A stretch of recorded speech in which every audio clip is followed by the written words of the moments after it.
Okay, let's get things going.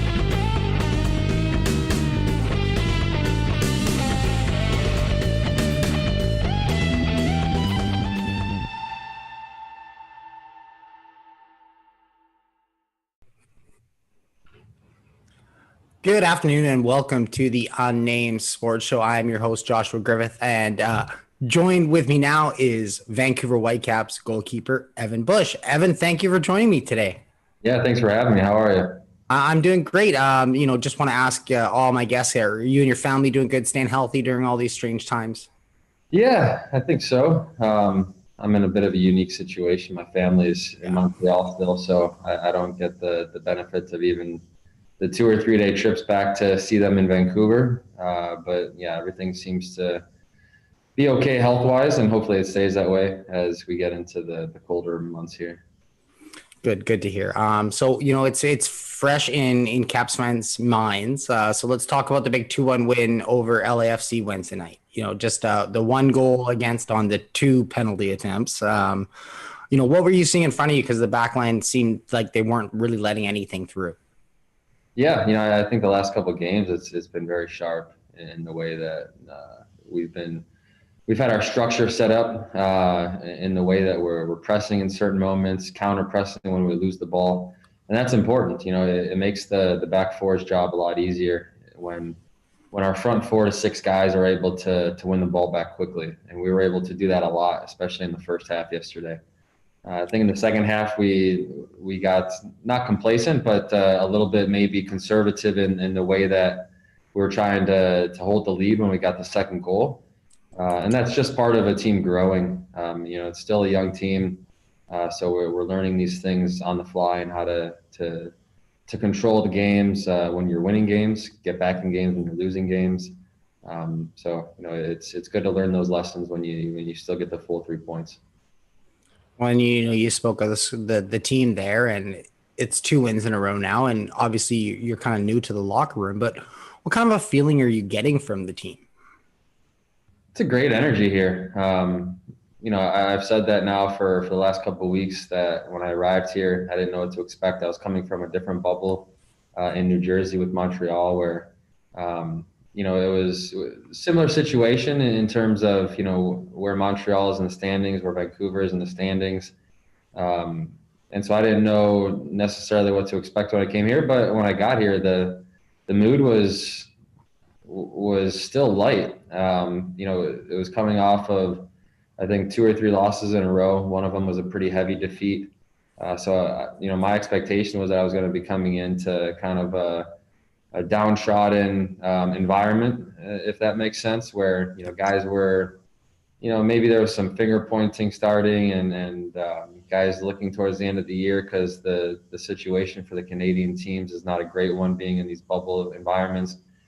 But it's been fantastic. The guys, to a man, they've been all great in terms of welcoming me in, but also just keeping a great mood around the environment. We have the whole hotel to ourselves, so that helps. We're able to kind of roam around freely, act like ourselves. We're not stuck in our rooms all day. We're in the lobby. We're playing pool. We're playing golf simulator. We're playing ping pong, tech ball. A lot of things to keep us busy, and not only keep us busy, but kind of enhance the mood and the camaraderie of the team. So I think that's been very important. Well, that's good to hear. Yeah, I think Jake was talking about the golf simulator one time. Is there anybody like on the team that you've kind of gravitated towards, and has kind of maybe reached out to you, and you built a bond or a relationship with? There's guys that I had relationships with before I came here.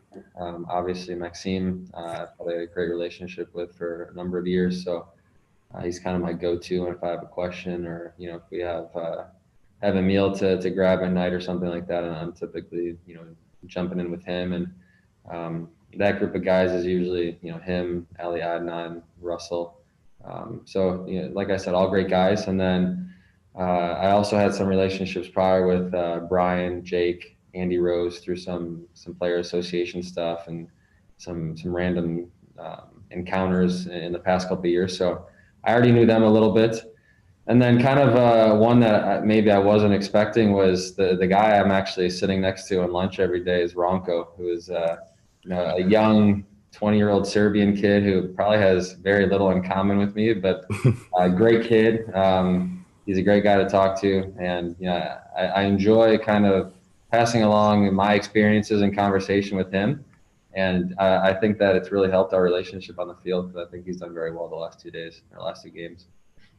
That's fantastic to hear. I've had Ranko on the show, so make sure to say hi to him for me because yes, he was, like you said, he was fantastic to talk to. I think we talked to maybe like it was an unsanctioned Whitecap one, so I had a little bit more time than 15 minutes. So I had like 30 minutes or something that we laid down, and it was great. So Sunday night will be the last time the team is going to actually have to travel away from home, being Portland. What do you guys need to do to make it 3 wins in a row against the Galaxy? I think that what we've done the last couple of games is focus on the process of trying to get to the result. And it's easy at this time of year for any team to look at the standings and say, we need 3 points, we need 3 points, we need 3 points. Because any team can say that. It's how are you going to get to that point? How are you going to play based on your strengths and based on the other team's weaknesses and exploit those things to get you to where you need to be. Obviously, LA Galaxy is in a difficult situation now. They've dropped a lot of games, a lot of points. They've been conceding a lot of goals, but that's all just it's a facade. It's all smoke and mirrors to me because you look at that roster, you look at the lineup that they even put on the field last night, and their front 5 or 6 guys is you put them up against any of the teams in the league. So the capabilities are there, the quality is there. So we can't be distracted by the idea that they've lost some games recently to maybe teams that otherwise they shouldn't have. For us, we need to focus on ourselves and focus on what it is that we've done well the last couple of games, and then try to have that same energy, that same mindset going into the LA game. And if we do that, I think that there's a possibility of getting a result, but we can't let ourselves slip in terms of mentality and mindset, or else it could be a long day. It's good to hear that the team isn't really looking beyond anything like that, like looking at the club's records and being like, oh, this is, they're a struggling team, and taking things, okay, well, they look at the players on their team. So, that's really good to hear, and probably Whitecaps fans will love to hear it. So I'm joined now on this Unnamed Sports Show by Evan Bush of the Vancouver Whitecaps. Mark de Santis, he kind of asked a lot of his keepers to be able to play the ball at their feet. Through the first 2 games, you don't look like you really have any issues with it. Are you comfortable with the style of play? Yeah, the first game I played in San Jose, I thought that there was some decisions I could have made with the ball that were maybe a little bit better, but that was to be expected on my end. I hadn't played a competitive match in over 12 months, so even as a veteran guy, you take 12 months away from a competitive environment, or a competitive match environment, I should say, and it's going to take at least a game to get that back. So the second game, I felt much better. Especially in the second half, I felt like I was connecting short passes, long passes, playing in the tempo of the game that Mark and the staff had asked.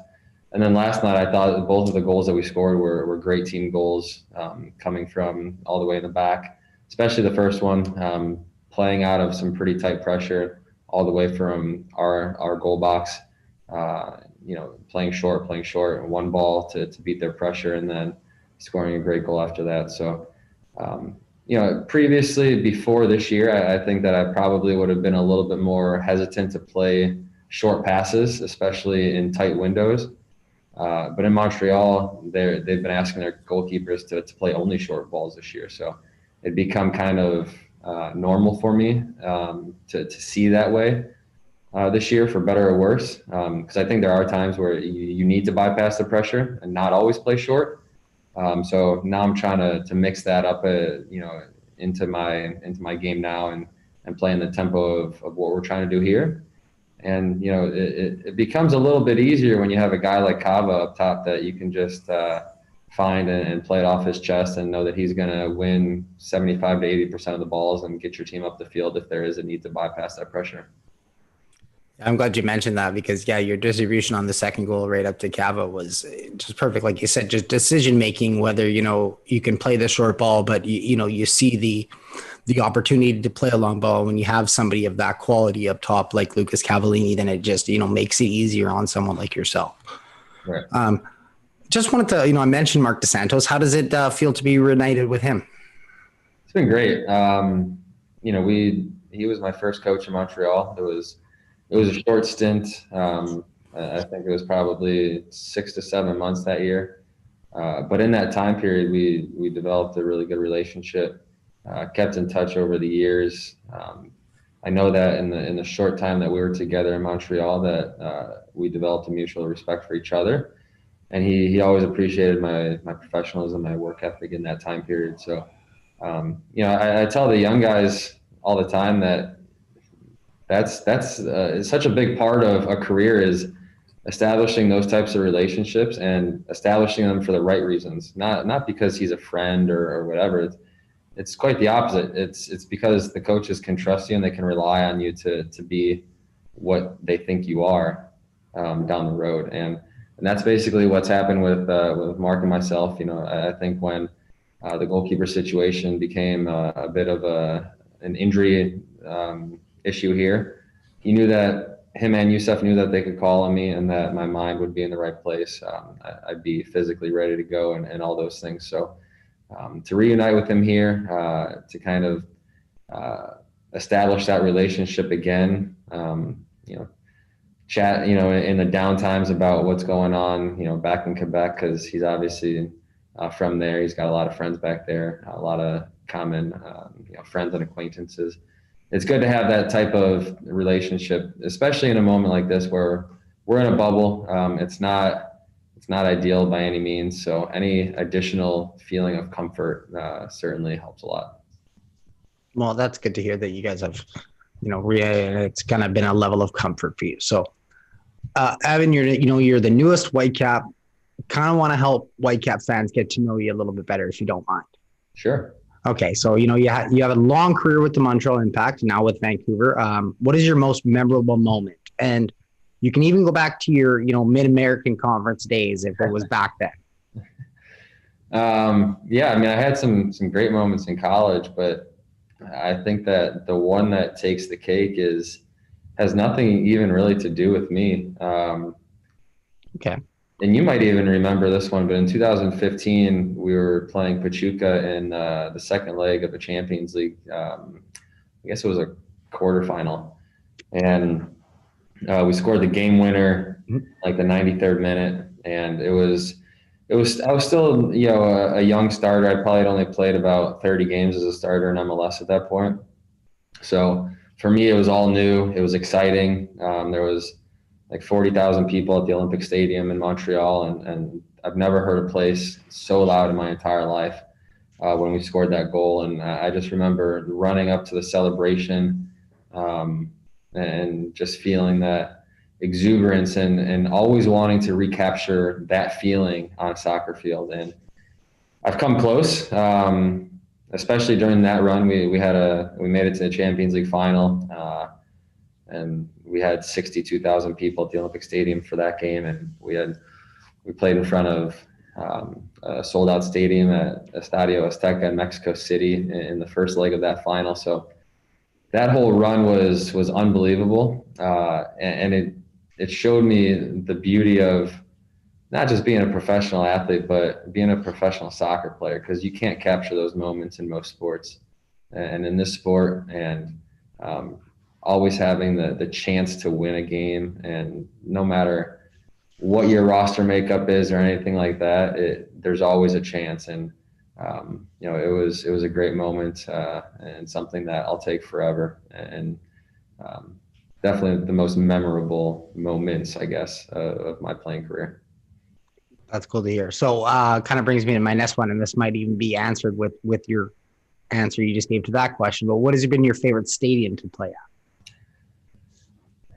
Yeah, it's probably the Azteca. Well, maybe. I think the Azteca was unbelievable just because it was, 110,000 people stadium.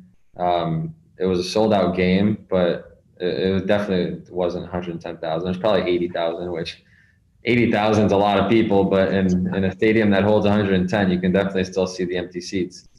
Uh, just that environment was great. It's an iconic stadium in world football, so that was almost surreal, to be honest. And then I'll go beyond that and say my favorite environment that I played in was actually the semifinal in Costa Rica against Alajuelense. That was much different. It was, I think, about 18,000 people seat stadium, and there was probably 25,000 people in the stadium. It felt like, it had the barricades around the field, the barbed wire.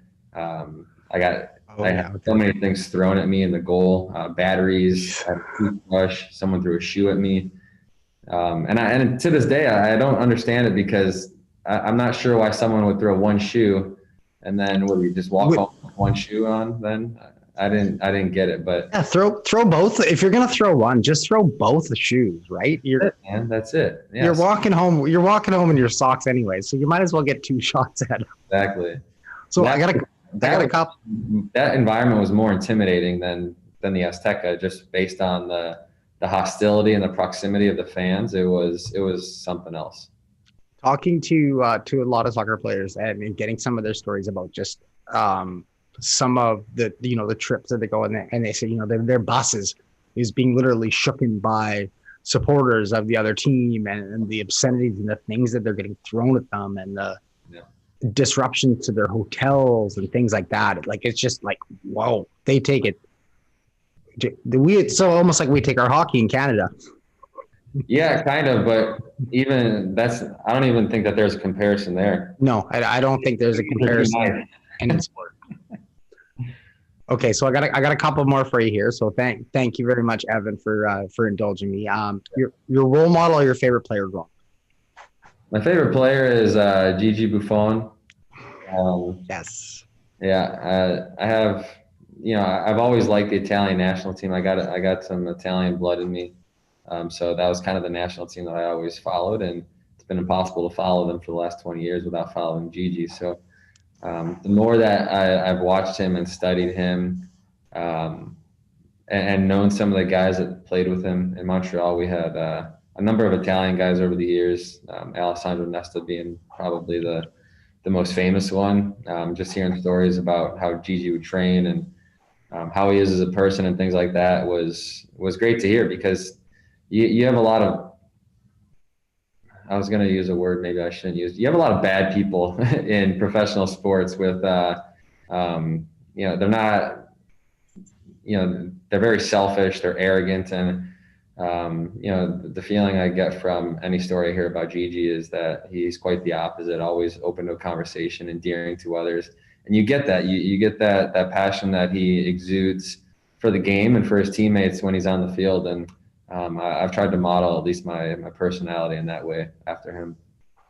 That's good to hear. And Vancouver Whitecaps fans should be pretty happy to hear that you're trying to model your behavior on and off the field after Gigi Buffon. So, what's your go-to meal?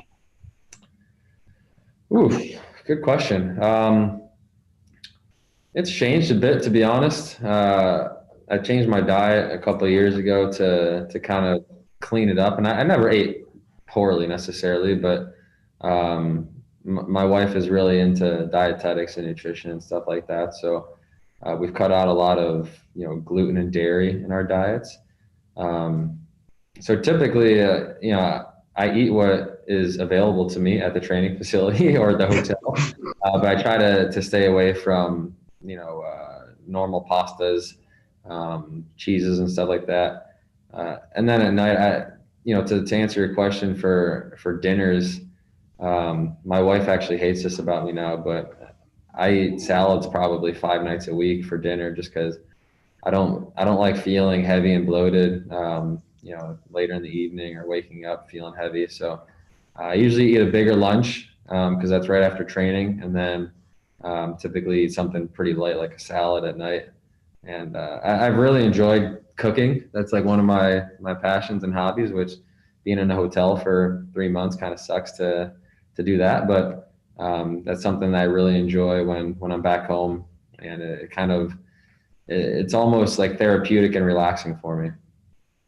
Well, I don't know if you're able to. I mean, you guys said you had the access to the whole hotel, but maybe see if you can get use of the kitchen from the staff, and maybe you can cook up the boys some delicious dinners or something.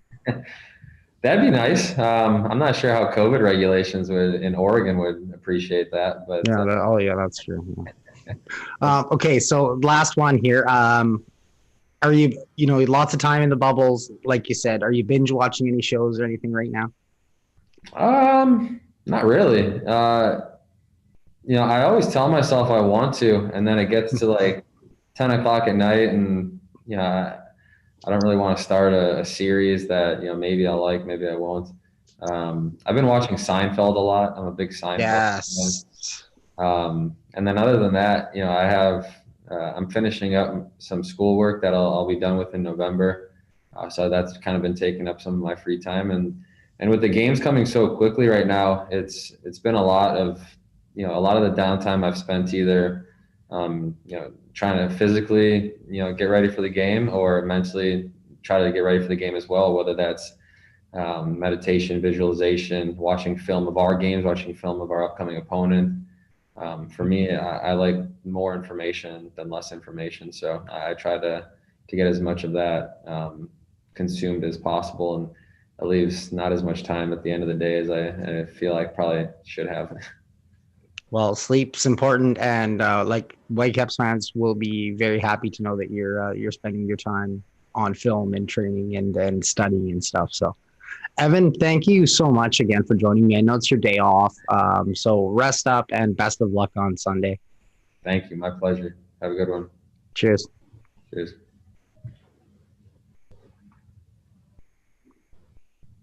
And thank you to Brandon too. Clicking the buttons. Yeah, someone's got to click the button. Well, I'm sure Evan could do it, but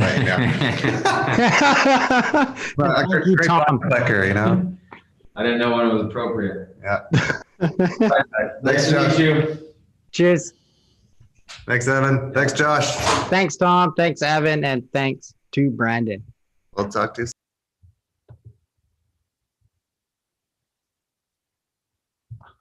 Awesome. So thank you very much to my guest, Evan Bush.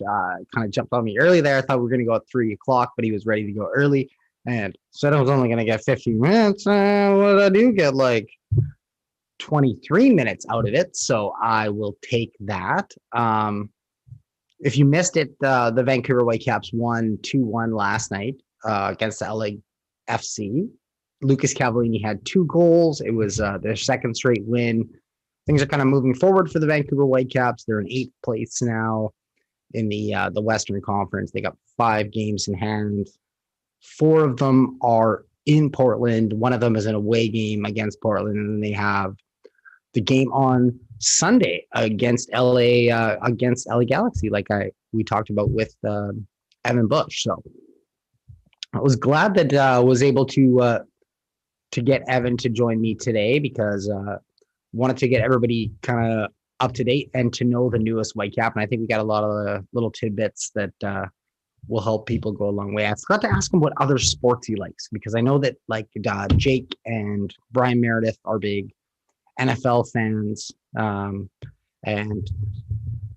they have their teams. And I know Maxime Grapeau is big on hockey, so should have asked him that, but next time I talk. So. But that was great. I actually asked him a couple questions on post-game media after the first game that they played. But that was good to be able to chat with him for 20 minutes. So I'm glad, or I hope that everybody enjoyed that interview. And going to kind of wrap things up here. And I just kind of want to thank Evan again. I want to thank the Vancouver Whitecaps for letting Evan chat with me today, especially on his day off, like I said. And now I hope that everyone knows the newest Whitecap a little bit better. Didn't get to mention it at the beginning of the show because we jumped right into it, but I want to say it now. Make sure you like and subscribe down at the bottom.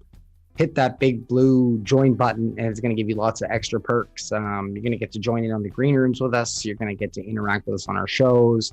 Lee, our producer, actually has a fantastic video which kind of outlines everything you're going to get. So you're going to actually want to take a look at that, and then it's pretty much going to make you want to sign up. So make sure to check out all the other great shows and highlights on the Sports Talkline YouTube channel. And I have been your host, Joshua Griffith, here on the Sports Talkline Network. And so thanks for joining me on the Unnamed Sports Show. And remember to love sports, all sports.